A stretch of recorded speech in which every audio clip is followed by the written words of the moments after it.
All right. Well, thank you all for joining us today. Maybe I'll just give a half a minute more to let everyone get situated in the webinar room, and then we'll get started.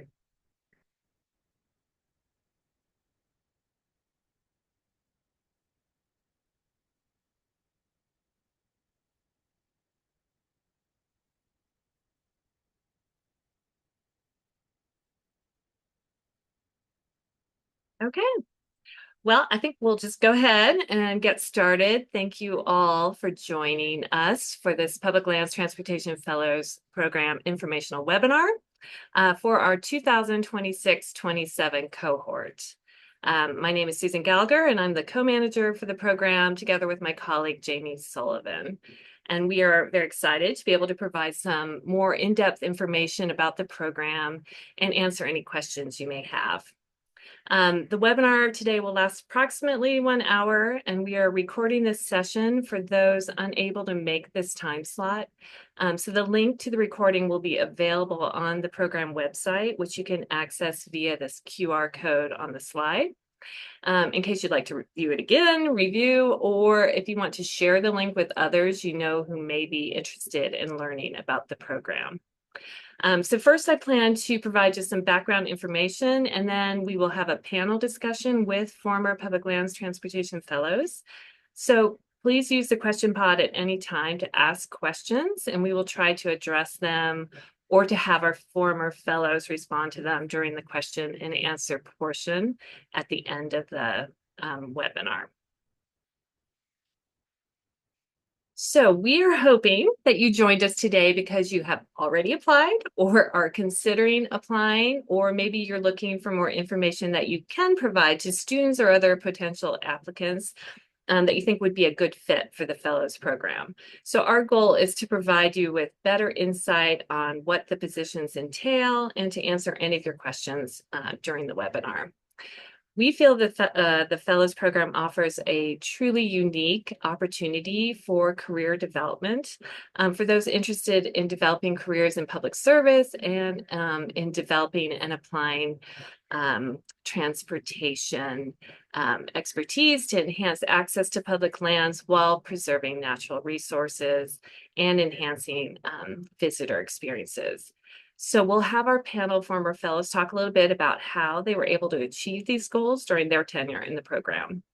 The program also offers a gateway for those interested in working for the federal government and will allow you to learn more about the different roles, responsibilities, and potential opportunities within federal agencies. And we'll talk a little bit about some of the benefits fellows receive after completion of the program for obtaining a job in the federal government. So again, we hope these goals resonate with you and that we'll have the opportunity to review your application for the program in the future.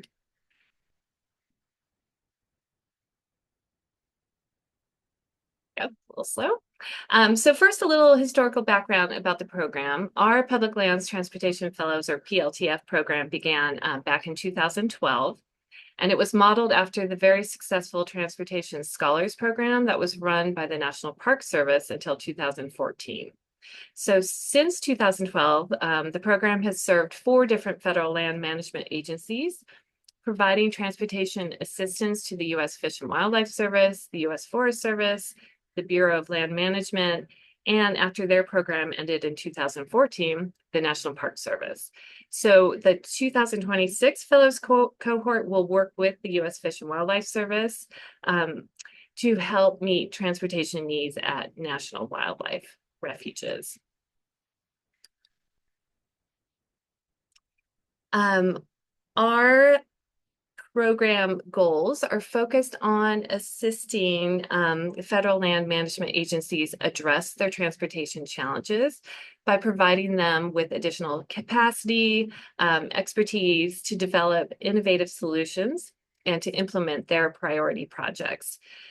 Equally, our program goals stress providing a meaningful professional development experience to the fellows. We incorporate a variety of training, job rotation, job shadowing, and mentorship opportunities to fellows to help them be successful in their work for the refuges. So in other words, the PLTF program is designed to be mutually beneficial for both the U.S. Fish and Wildlife Service and the fellows. So on the Fish and Wildlife Service side, fellows can assist on a wide range of projects that might include exploring enhanced multimodal access to wildlife refuges, such as looking at transit and trail connections, enhancing visitor experience through added wayfinding, signage, or updating maps, assessing road conditions or implementing safety studies, helping with community engagement activities, or assisting with grant writing, as just a few examples. And then for the fellows, the benefits include receiving non-competitive hiring eligibility for federal jobs after successful completion of the program. And this status makes it easier for them to obtain federal employment for 2 years after completion. And I'll talk a little bit more about that in a moment. And fellows are also able to experience work at multiple levels within the agency. So for the Fish and Wildlife Service, you'll be stationed at a refuge unit, but you will work closely with the Regional Transportation Coordinator, or RTC, at your region office, and you will complete a rotation at the headquarters office. So this allows you to see what the work looks like at various levels within the federal government. You'll also be assigned a supervisor and mentor at your unit, and work closely with the RTC and be provided with mentoring by headquarters staff. So additionally, the full cohort will meet during an orientation, which we run, and during an in-person training, and we'll work on a regular basis with transportation subject matter experts and mentors at the Western Transportation Institute.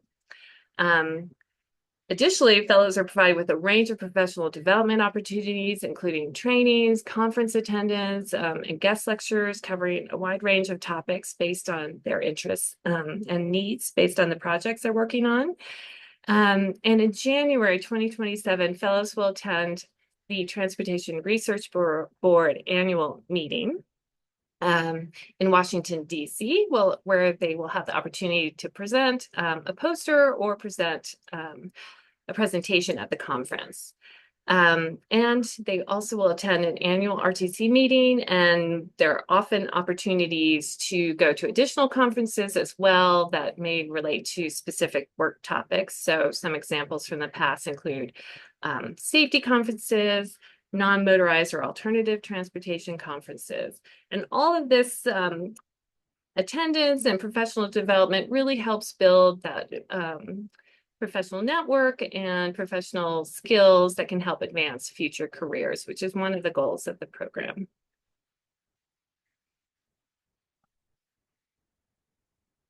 Very sticky. There we go. So just some quick numbers to demonstrate how this program has impacted federal land management agencies and the fellows since 2012. So to date, we've had 29 fellows complete the program, and of this group, a portion received offers to extend their time of service or to work on additional projects outside of the original scope of work. And as I mentioned, the fellows have served at 4 different federal land management agencies, including Fish and Wildlife, and they have been placed primarily at separate units, but also some have been placed at regional offices and at agency headquarters. And in terms of desired qualifications, we've had fellows come from a wide variety of backgrounds, different academic majors, different colleges and universities across the country. And we've had successful fellows with degrees in history, environmental science, urban planning, civil engineering, just to name a few, really across the spectrum. So what we're looking for is people who are able to work independently, but also who can be a collaborative and supportive team member. And we want people who are open to exploring new approaches and who are really committed to producing high quality products and outcomes. And our past fellows are a great indicator of this. 11 have gone on to work at federal agencies. 9 currently serve or have served at other state and local public agencies, and 9 work as consultants or for private sector firms. And of past fellows, 10 from U.S. Fish and Wildlife Service have received non-competitive hiring eligibility, which I'll talk a little bit more about. Get my, there we go, slide to advance. So as I mentioned, transportation fellows who complete their assignments are eligible for federal non-competitive hiring status for 2 years following the completion of their fellowship. And while this is not a guarantee of employment, it does provide a hiring advantage over the general public. However, there are specific requirements to obtain this status. So you must be between 16 and 30 years old when you begin work as a fellow, or for veterans, you can be up to 35 years old. You need to be a U.S. citizen or permanent legal resident of the United States. And you need to possess a high school diploma, but although for this position, we actually require a bachelor's degree. The transportation fellow also needs to demonstrate that specific, minimum hour work requirements have been met to receive this eligibility. And if you do not meet the qualifications for non-competitive eligibility, but are still very interested in being considered for a position, we're happy to review the application. You may just want to indicate in your cover letter that you are aware that you will not be eligible for this status upon completion. Okay, so just a little the nitty-gritty details. If you are selected to become a fellow, you are hired by the Western Transportation Institute at Montana State University to become one of our employees. Your supervisor will be at MSU, and your paycheck and benefits are provided by the university. However, you serve as a contractor for the U.S. Fish and Wildlife Service, and you will be placed physically at a National Wildlife Refuge unit and work with a U.S. Fish and Wildlife Service supervisor there. This is a paid full-time position with an 18-month duration. The salary is approximately equivalent to a federal GS-9, so about $52,200 a year. And MSU provides a full suite of benefits. So those include medical, dental, vision, life insurance, and a retirement account. And you also accrue vacation leave and sick leave, paid sick leave, which you will be eligible to start using after you've been on the job for the requisite amount of time. We also provide an initial relocation amount if you do need to relocate for the position. And we cover travel reimbursements if you are asked to travel for in-person trainings or conferences or other work-related activities. And you'll also have the opportunity to select a mentor or mentors from experienced transportation research staff at the Western Transportation Institute that can meet regularly with you and assist you with resources or advice as you carry out your scopes of work. The in-person orientation trainings will take place on Montana State University's campus, which is in Bozeman. So for the 2026 Fellows Cohort, we are hiring 3 positions to serve with the U.S. Fish and Wildlife Service in diverse geographies. So the first placement will be at 2 adjacent National Wildlife Refuges about 15 miles from Portland, Oregon. So that is Tualatin River National Wildlife Refuge in Sherwood and Wapato Lake National Wildlife Refuge in Gaston, Oregon. And I had the opportunity to visit Tualatin this fall. So this photo on the left is from a lovely hike I took there, exploring the refuge while I was there. A second fellow will be placed at Minnesota Valley National Wildlife Refuge, which is in Bloomington, Minnesota, very close to the Twin Cities. And a third fellow will be placed at Arthur R. Marshall Loxahatchee National Wildlife Refuge in Palm County, Florida, which is about within an hour's drive from Fort Lauderdale, for those not familiar with the area. And some of the projects fellows may work on include trail work, planning work with partners, stakeholder communications, safety projects, improving wayfinding, and map work using GIS. So to get fellows started, once they are onboarded, we provide a scope of work that provides more detail on projects and priorities for each refuge. So the fellow scopes of work will align with priority projects identified in each unit's refuge access plan. And those plans are used to help managers choose transportation options best able to expand access to green spaces. So each plan includes an outline of the refuge history and vision, a community demographic analysis, and a stakeholder engagement process used to create a prioritized project list. So transportation projects cited in refuge plans often include capital improvements for transportation assets, such as new trail construction, improved bicycle amenities, safety and signage issues, participation in regional transportation project initiatives, for example, expanding bus service to a refuge visitor center, coalition building, marketing campaigns, or special transportation-oriented events. And you can see some of the project interests for specific refuge sites here on this slide. And all fellows will likely be engaged in grant writing and community relationship building activities. So if you're still interested, so with us, we hope you are, here's the timeline for what we anticipate for this hiring process. So the applications are now open and being accepted, and we will begin reviewing them around December 15th, but we will continue to accept new applications until the positions are filled.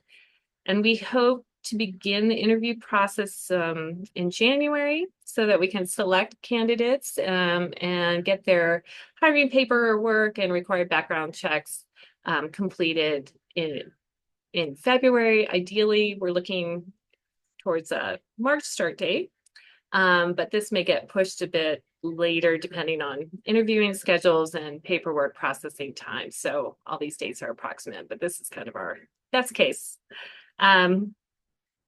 So we hope that we've piqued your interest and you want to know more about what you need to do to apply. All application materials have to be submitted through Montana State University's online jobs portal. The QR code on the right of this slide will take you to the job posting, and that provides all the job details and application requirements. And you will need to provide both a cover letter and resume. That cover letter should be no more than 1,000 words and address a couple specific items. So first, your interest in contributing to federal lands. Second, your ability to adapt to new situations and people. And last, your relevant experience, knowledge, and skills for the position. We also ask for a writing sample that demonstrates your technical writing skills and or a graphics communication sample to demonstrate, for example, GIS skills, graphical skills, maybe marketing skills. And you're welcome to send just one sample or a sample of each type. It's up to you. You also have some say in placement decisions. So when you apply, you're asked to rank your refuge site location preferences, or you can indicate if you do not want to be considered for a position at any particular refuge. Okay, so that wraps up kind of the background information. And now I'm going to pass the baton over to my colleague, Jamie Sullivan, who will introduce our panel of past fellows and moderate the question and answers. Perfect. Thank you so much, Susan. So for all of you joining us, just a reminder that there is a question and answer pod at the bottom of your screen. So please feel free to put in any questions that you may have about the program or have for our past fellows into that Q&A, and I'll keep an eye on that and ask them as we get going. So again, I'm Jamie Sullivan. I've served as the program manager since about 2014, and I'm very happy this year to be sharing that with Susan. She did a fantastic job going over the overview of the program. And I really love this particular webinar when we do it each time when we're hiring, because we get to see a lot of our past fellows again and hear their updates and what they're up to. So at this point, I'm going to ask our past fellows to please come on to camera if they're able to. And you can see here, we have some information about where they served in the years, and I'm just going to have them do a very brief introduction of themselves, as well as talk a little bit about where they're serving currently for a job. So Vince, we'll start with you. Good afternoon, all, or good morning if you're calling from the West Coast. Vince Siles here. I work at Fish and Wildlife HQ, and I run our federal lands planning um, program for the transportation branch. That kind of all encompasses all of our research and development for our transportation infrastructure systems, and also encompasses this fellows program. So super excited to be here. I was a fellow at Detroit River, as it says, 2018 to 2020. And 2020, I came on full time at Fish and Wildlife HQ on the transportation branch. So happy to be here. And how about Tommy next, please? Yeah, hi everyone. Thanks for being here. My name is Tommy Egland. I am currently the regional transportation coordinator in the Southeast region and also filling in or acting in the federal speak in the Northeast. I was part of the fellowship from 2020 to 2023. About, I don't know, maybe half of it was spent acting in the position that I'm currently in. And I was based in I lived in Savannah, Georgia, and I worked at the Savannah Coastal Refuges Complex, um, and have since moved up to Asheville, North Carolina. And Hart? Hey everybody, I'm Hart Rorick. I'm currently working as a transportation analyst for the U.S. Fish and Wildlife Service for the Southeast and Northeast regions, along with Tommy Eglin. And I did my fellowship out at Desert National Wildlife Refuge in just outside of Las Vegas, Nevada. So yeah. And Lily? Hi, everybody. My name is Lily Fittinghoff, and I'm currently a transportation analyst for Kimley Horn in Atlanta, Georgia. And yes, I was part of the 2024-2025 class, and I was in Ridgefield, Washington, which is about 25 minutes north of Portland, Oregon. Perfect. Thank you all. It's really great to see all of you again.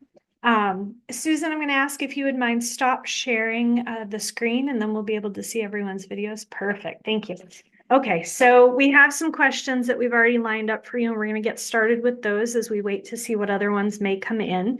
Our very first question for all of you is, what skills do you think are most important to be a successful fellow? So Lily, you're on the big screen, so we'll start with you there. Okay, great. I think for me and my fellowship, it was to be an independent and creative thinker. When you're working in federal spaces, like things can kind of start and stop on a dime. And so the fellowship does a great job of giving you a list of projects and what you'll be working through, but that really is subject to change. And there were so many things that became kind of staples of my fellowship that me and Anders, who's the regional transportation coordinator in Region 1 in the Northwest, we came up with those projects, just the two of us finding needs. But that really came from having that skill of being able to sit down with people, ask for meetings, trying to figure out the gaps in the systems that already exist. And so I think being an independent thinker and an independent worker is really key. Any of our other three past fellows? Yeah, I mean, I definitely agree with Lily. I also think organization and communication skills are highly useful in these positions. Organization, you're working at a station, you're kind of working apart from the rest of the station on very specific things, and you got to organize your projects. You'll have a multitude of them, things kind of going in different processes and different placements. So you have to make sure that you are able to kind of work independently and be organized. And communications is very important in this profession. You're communicating with a lot of different partners and stakeholders, people who work at the station doing land management, biology, security, law enforcement, things like that. And also people out in government, people in the community, advocacy groups, nonprofits. So a lot of different actors, and you have to be able to communicate very clearly with them in a way that's welcoming towards it and doesn't alienate anyone. So I think that's super important to have, and it's very a good thing to be successful in this position.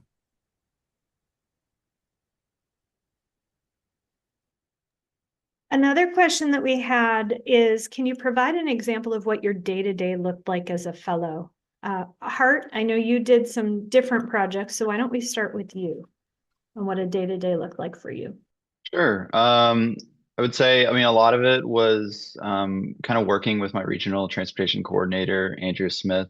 Um, she was really influential in my fellowship and gave me a lot of guidance and kind of some projects around the region and also kind of to push forward the projects in my own complex at Desert.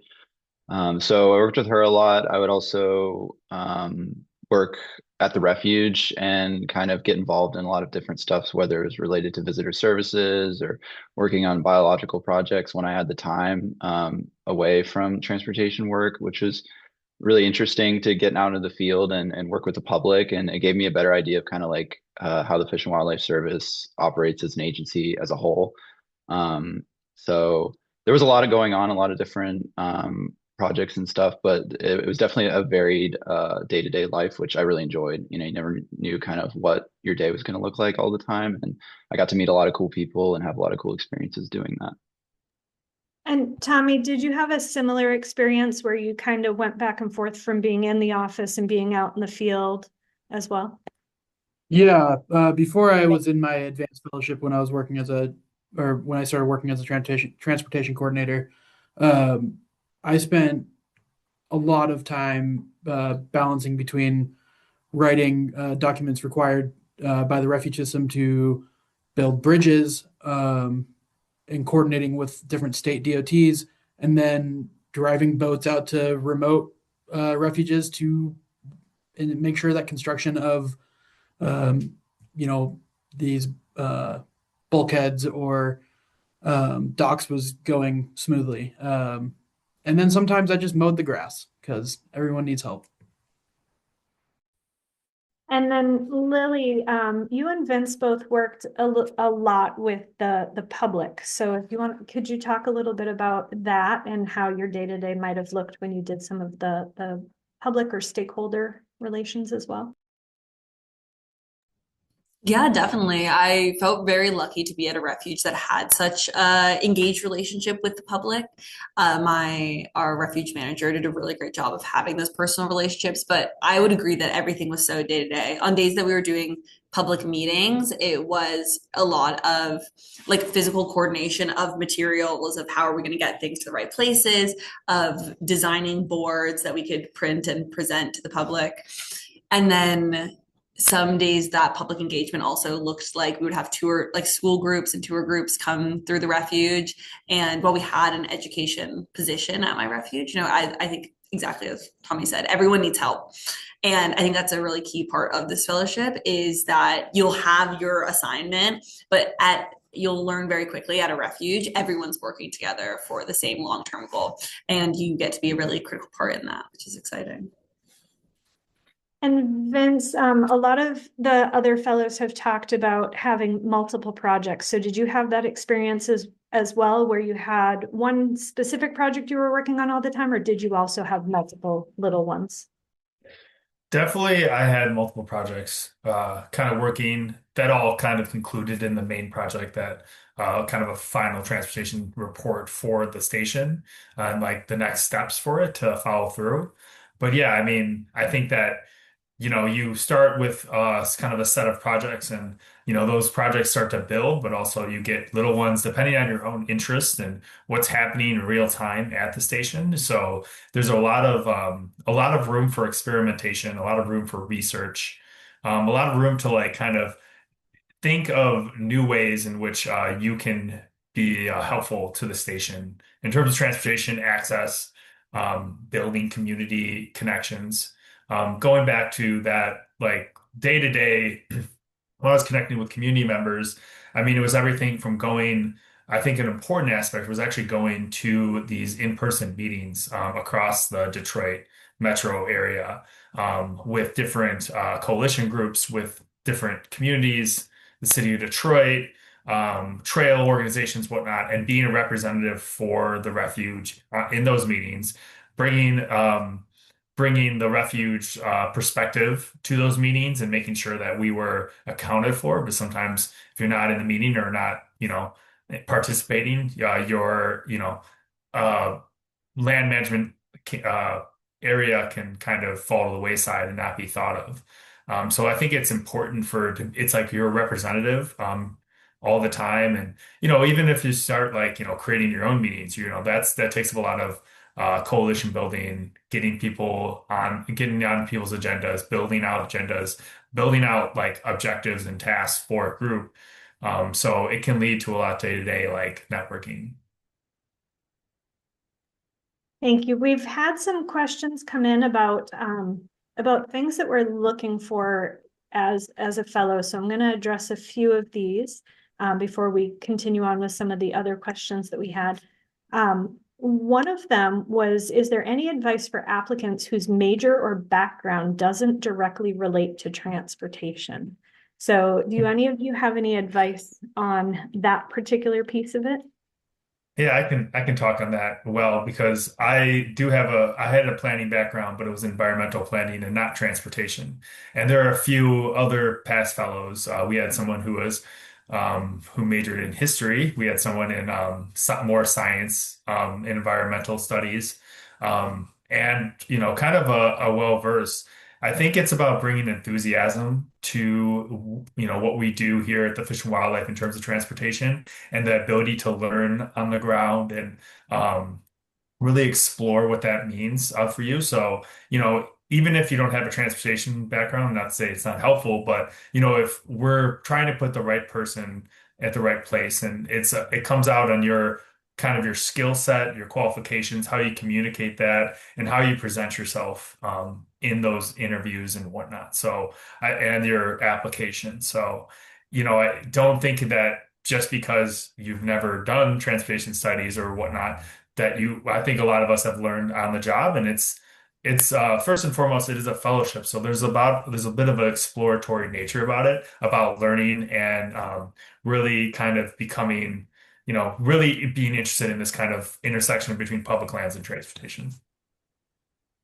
And that's a Yeah, great, and go ahead, Tommy, sorry. sorry, Jamie. I think just to kind of hammer home what Vince said, showing up with like a real genuine interest. My background, my undergraduate degree is in exercise science, and my master's degree is in conservation leadership. Um, so just having an interest in public lands and how people move through public lands is how I got here. And so I think it's really possible as long as you really illustrate that. And Tommy, that brings up the next question that someone asked as well, is when you didn't have a background in transportation, how did you approach learning some of those skills? Were there certain things you did to help with the fellowship for that? Yeah, I mean, Vince probably knows better than anyone on this, but I reached out to every single person that seemed interesting or had an area that I didn't know anything about, and just asked them questions, scheduled calls, and used the opportunity of being like a young, interested person working in public lands to move that forward. And then, yeah, I mean, doing a lot of research, you have a lot of time and not a lot of time, but you have time to research and do what you're tasked with correctly. So you might as well, I tried to use mine as best as I could. Lily? I would definitely agree with what everyone said. I think the other thing, like my background was in urban studies, which was a very kind of social history sort of degree. But I actually found this a great opportunity to get into the transportation planning world. And now I work as a transportation analyst. And so it works. It really did work. And I think what was nice of, yes, if you don't have the background and then you want to learn about it, what's really nice is this fellowship has a really strong reputation in public lands. And so when you're get your position and you're in the field and you have questions and you want to get network with people really recognize the fellowship and the name. And if they don't, they're really curious about it because it's quite unique in the system. And so I think having that open mind is really everything you need. And a couple of the other things that we do offer as well, Susan talked a little bit about the orientation, and this year we also are adding a secondary training as well. And in both of those, you'll get some training on transportation, as well as working for fish wildlife. There's also mentors. And again, we're changing that a little bit this year, just based on feedback from our past fellows and what they thought could make it an even better fellowship for you all. So rather than assigning you with one person who has maybe a one particular research topic that they specify in or have a specialty in, we're going to have an entire mentor pool available to you to choose from this time. And so as you're working on these multiple projects, you can switch back and forth between different mentors at WTI to be able to ask them questions about how they would approach things, and maybe how you could do it, what resources are available. And then as everyone's talked about here, you're working really closely with staff at your refuge as well as your regional transportation coordinators. And so they'll also be able to provide you with quite a few references and resources. And we do have monthly meetings, 2 of them that occur every month. The first one is with the entire fellows group and all the mentors and all of the supervisors, and that allows us to share across fellows, so that if one person is working on a particular project and is looking for ideas or advice, they can get that from the other fellows, the other mentors, or other people working at Fish Wildlife. And that way you can also see who's doing similar things, and you can share. And then the second meeting that we have per month, we ask an invited speaker to come in, and they will provide you with additional expertise, either in a career pathway portion or in one of these top transportation topics that you're learning about at the time. So we have a couple of very specific questions that came in. The first one I'm going to ask Susan. It's the very first one in the chat pod. Susan, if you can take a look at that and pull up the actual application, I'm going to ask you to address that one in a little bit. If you could take a look at that one. And then we have some about whether or not we're looking for a traditional 1-page resume or the new 2-page federal resume. Because this is going to be applying to Montana State, we'd love for you guys to just do a traditional resume, as long as what's needed, but traditional would be fantastic. And we'll take a look at those. We also had a question in the chat pod about whether or not doing any other previous state or federal fellowship would be considered highly in the selection process. And again, that's going to be dependent on the reviewers for the committee. We'd love to see whatever experience and expertise that you have would be great to be highlighted. That you've given, but we do, as a lot of our fellows talked about, a lot of our fellows are coming right out of school, and may have just a little bit of experience, some classwork, may have just a little bit of internship work as well. And we would love for everyone who has an interest and a passion in this type of fellowship and project to apply.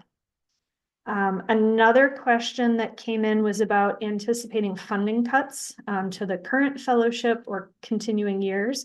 And no, we do not anticipate any funding cuts. We do have the funding for this particular cohort already, so we should be good to go with that. We have another question that came in for you all again, and this one will be for all of you. Was there anything that surprised you when you started your role at the refuge as a fellow?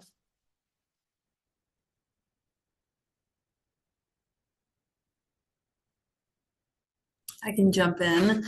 I mean, for me at least, like everything surprised me. I was moving from New York City, where I lived my entire life, to Portland, Oregon, which felt like the other side of the world.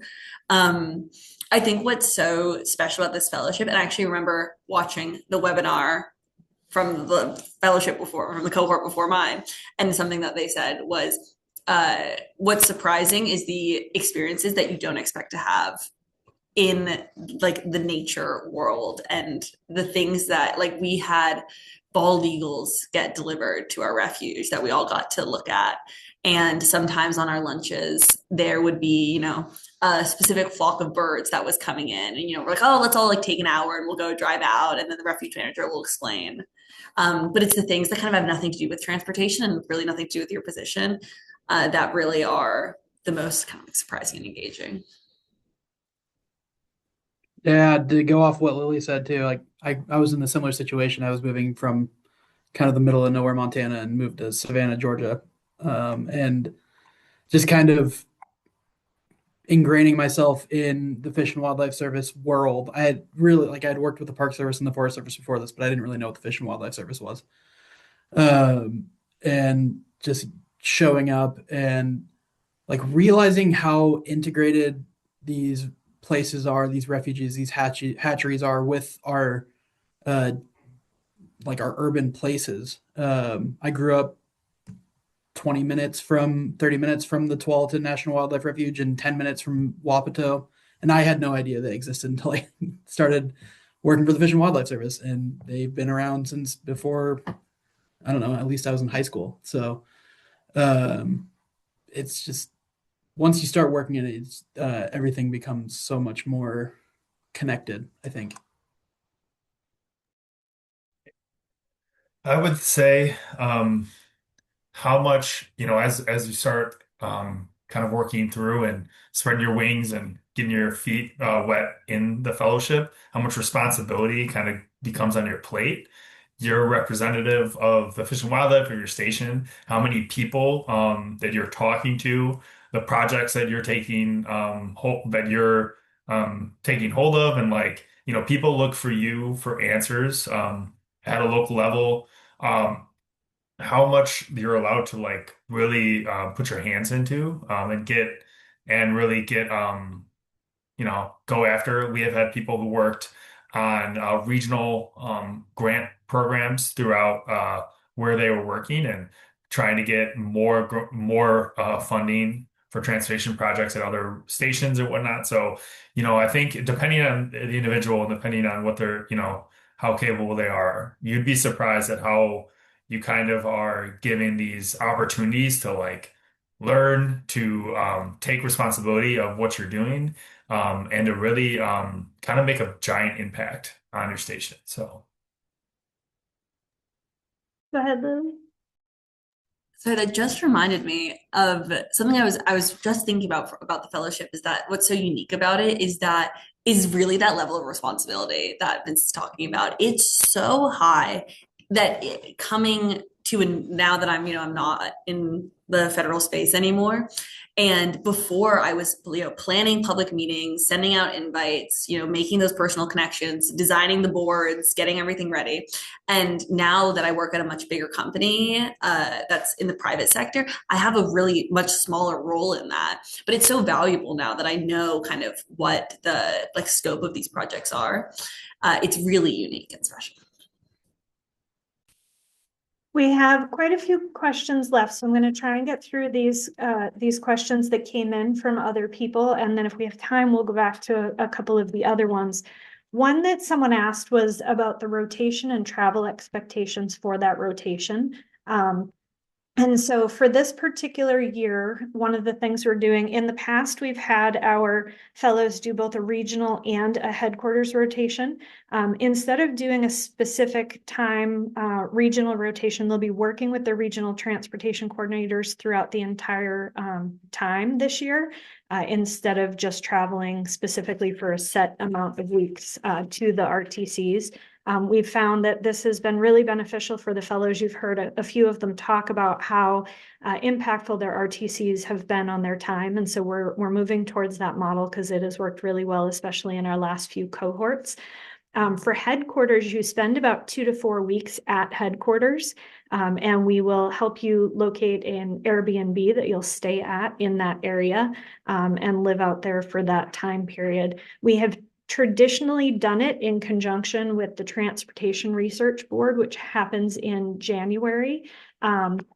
However, we are open to working with you and with headquarters on what that timing may be, especially so that we don't have all three of you at headquarters necessarily at the same time, so that you each get some individual attention while you're there. So does anyone have any thoughts or anything else about their rotations that they want to mention real briefly? Might be useful to fellows applying. Okay. Tommy, go Go ahead. No, he had his hand up first. Go ahead, Tommy. Yeah, I think, I think it's important to note that like you have your specific goals that you're hoping to work towards during your fellowship. But when you go do a rotation at headquarters, you kind of in my experience, the headquarters folks asked what I was interested in, what I wanted to experience, and really gave me the runway to learn and kind of do what I wanted from within the Fish and Wildlife Service world. And I think Hart and Lily would probably agree with that. Yeah.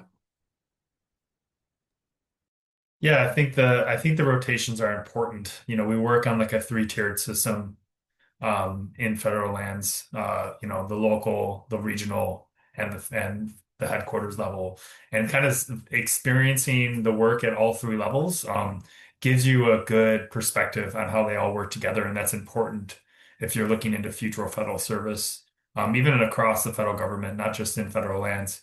Headquarters, you get to kind of see a little bit bigger kind of view of the agency, and you really, you can use that time to not only work on larger projects that uh, impact a more national level, but you can also like see different divisions and programs and how they work within the fish and wildlife because we're a very multifaceted agency, which we'll figure out. We do so many different things, not just conservation, wildlife, and transportation access, but so many different things across the United States and in internationally as well. So it's a really good time to like kind of learn more about our agency, learn more about maybe your interests.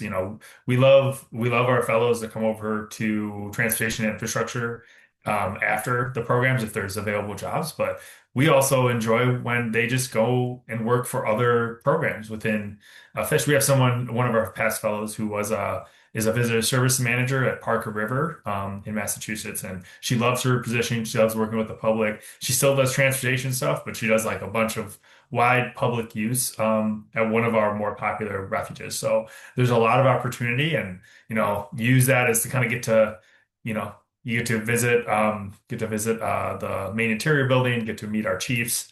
There's a lot of really cool things to do at those rotations, so it's good to take advantage of it. Vince, one of these questions came in, and I think you're going to be best to address this because of your current work on the refuge access plans. And that is, we mentioned that fellows would be working on some of the implementation of refuge access plan things. Does each refuge have guaranteed funds set aside for implementing these projects? That's a good question. They all don't have set aside funds for every project on the refuge access plan.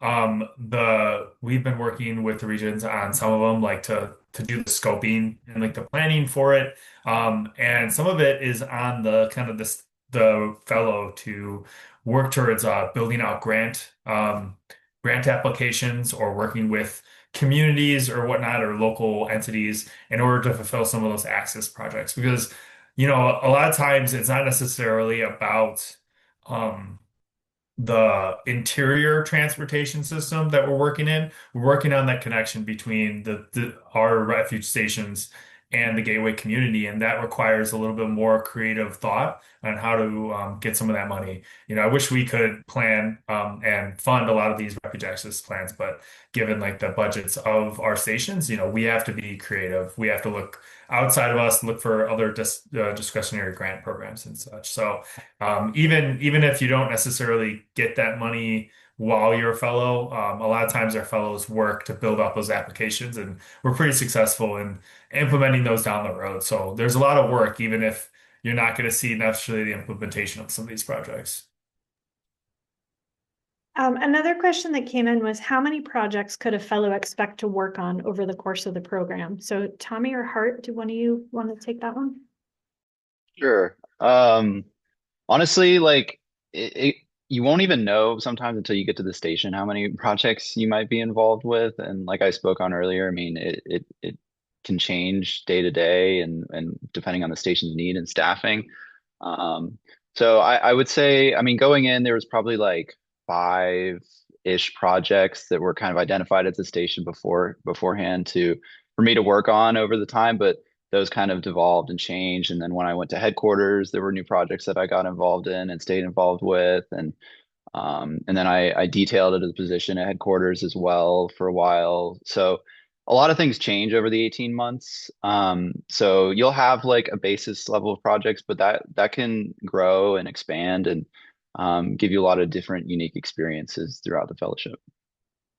And I think that's one of the key things that we're looking for in a fellow is for you to be very adaptable and willing to kind of roll with those changes. We're going to have come up with some projects for you in conjunction with the units and what they're really looking for. And then as you start diving into some of those and doing research, some of those projects may not be able to be done right away because there's not funding and you have to apply for a grant, as Vince said, and that may take a while to get. Priorities could change over those 18 months, or even the applicant that is selected for a particular refuge, your expertise may lead or lend itself very well to a project that they hadn't even considered putting in your scope of work yet, but that would make a lot of sense because you're the applicant that was chosen for that location. So there is a little bit of adaptability and opportunity for you to get involved in a lot of different things. One of the other questions for you guys is, what did you do to make the most out of your fellowship? So for those currently working with the federal government, what connections did you make to springboard yourself into those roles?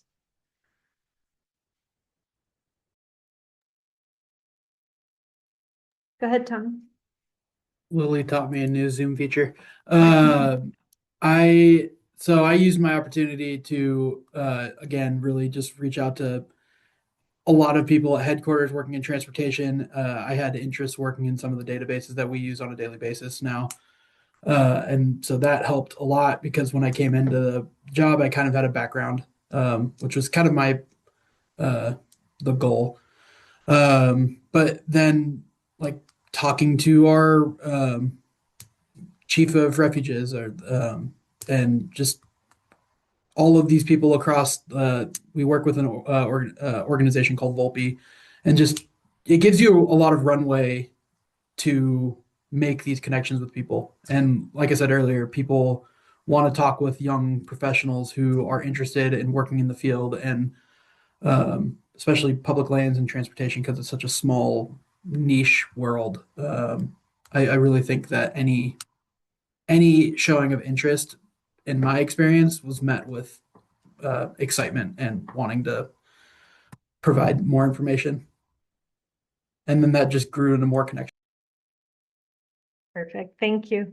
So we've had a lot of questions come in that I've tried to answer, both myself and Susan, via writing. So if you take a look at the Q&A pod, you should be able to see those ones that were answered in writing, as well as in the chat pod. Susan was able to answer the question about the required attributes for our application. We do have one final question that I'm going to ask all of our fellows before we get wrapped up. And that is, what was the best part or best story or best encounter of your fellowship? And I'm going to remind you all that some of these are not always the transportation side of things that you get to do on your unit, to see if any of you will come up with those. So let's go ahead and get started with Tommy. Yeah, I have a couple from the program itself. I just really enjoyed getting to be a part of I really enjoyed getting to be a part of the cohort. I made a lot of friends that I still talk and work with regularly. And then in cohorts after mine as well. On the job though, I was fortunate to get to work in the environment that I did. I worked in Barrier Island, so I got to go to get training on like boat operating because the federal government, you have requirements for everything. And that led to me getting to drive a boat 3 days a week out to a barrier island and do shorebird surveys and pick up trash and monitor the construction of a project. And, occasionally you get stuck and bogged down. That wasn't me, that was my supervisor. Um, I still have a perfect record, but it was just so much fun seeing a different part of the world, and I'm still in it. Hart, how about you? I would say my favorite memory was working with the Devil's Hole pupfish at Ash Meadows National Wildlife Refuge in Nevada. It's like the world's most endangered fish. It lives only in one um, spring out in the desert, and there's a huge monitoring system and scientific research effort that goes into this fish. So we would go out and collect eggs and then take it back to the lab and kind of sort them out in the microscope. And you're finding these eggs, and they represent a sizable percentage of the entire population of this fish. And that was just like a super cool thing to be a part of. And then Tommy also gave me another idea for this. I did end up getting heavy equipment certified while I was out on the fellowship, which was something that I totally didn't expect going into it. But now I can run an excavator, and that was super fun. So if you ever get the chance to do that, definitely take advantage of it. Vince, how about you? Yeah, I mean, I'd say Tommy and Hart have covered a lot of mine. I think meeting the people in the fellowship, um, not only the cohort, but also all the people, a lot of them who I still work with across Fish and Wildlife has been amazing. And I think the best part is like growing into it. I did not know much about Fish and Wildlife. I didn't know much really about the federal and public lands sector and all the things that the good work that is done on the ground that kind of gets overlooked. And I really got a crash course in all that and more respect for public lands and everything that we bring to the American people. And it really is obviously like to be able to continue that work and to kind of work towards like the American good is a wonderful thing that you kind of like get a lot of like you feel very proud of the work you do. And lastly, Lily? I would definitely agree that the people of this fellowship are the most memorable. I mean, the cohort is incredible, the mentors are incredible. And I think that anyone who's applying to this fellowship is already aware of the kind of changing state of the federal government. And having witnessed that firsthand and during some times of pretty significant change, seeing how strong the team was, and that was the team at headquarters, at the service, that was the refuge teams, the regional teams, it gives you such a sense of, yeah, I think, as Vince said, pride in the work that we do and the kind of unwavering commitment to access to public lands. So it was a memory I will hold for the rest of my life. Thank you. And I want to thank all of you again for coming and talking with us today. As I mentioned earlier, it's always great for me. It's one of my favorite things that we do is to have you past fellows come back and give us updates and talk a little bit about what's going on and what you liked about the fellowship. My other favorite thing, for those of you who don't know, is that when they do meet up with each other, either in a work setting or just for fun, they always text me photos of when they're hanging out together. And I really appreciate that too. It's always great to see them and get caught up with what they're doing. So I hope that we have answered all your questions. It looks like we've gotten through all the ones in the Q&A and the chat. If you have any further questions, please do reach out to us. We'd be happy to answer those. We hope that you apply. Susan's going to put that link back up for you right now. And then also on this slide that she's showing, there is a TR News that some of our past fellows worked on as well, that provides a little bit more in-depth information on the program as well. So you're welcome to take a look at that TR News as well to see some of their projects. So again, thank you for joining us today. We hope that you all apply, check out our website, and have a great afternoon. Everyone, thanks so much.